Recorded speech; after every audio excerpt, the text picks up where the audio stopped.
Assalomu alaykum aka ukalarimiz. Bugun mana Chorshan bozorida biz mal, qo'y, echki hammasini narx-navosini qancha qolsa kelguncha harakat qilib sizlarga ko'rsatamiz. Mana Sermazhar mal bozor bir Chorshan bozoridagi. Hajriqani bu tarafda bir ko'raylik. Ya chang gufta bak. Naba. Shampuli. 15 ming somon ekan. 15 ming somon tug'an bolasi mana. Bolasi mana bu. Necham pul shu aka? Bu 15 ming somon ekan.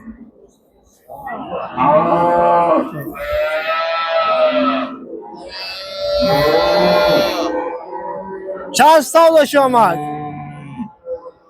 Çan savdo şu. O 17 ming somon savdo bo'ldi shu. Bolasi mana bular. Ko'rasizlar. Çan guftasi. 12 tekin. 12 ming somon ekan bolasi. Chandu zo'ysha. Chandu shayi başaş. Çorumu görünüşü balası ekan. Aja. Ha? Ya çan guftasi ama? 16'sın bomba. 16 zaman. 16 ming somon balası var ekan. Nechinchi balasi bu ayna? 4-chi tug'ishi ekan bu. Hem bozorda. Bu necha amak?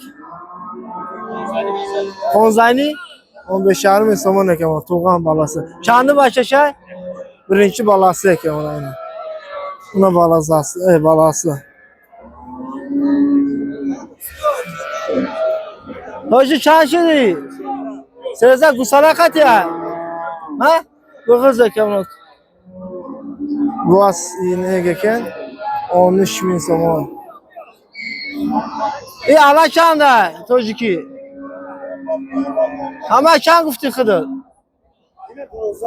Bu bachash qatya. Aka nasir 12 ming somon bolasi mana. Mana. Chandim bachasha. Birinchi bolasi ekan. 12 ming somon ekan mana. Mo'niki joy? Evet. Çan şama Çin. Biz hazır. Başka nedir ay? 20 ming somon ekan başkası yok. Bu kız ay.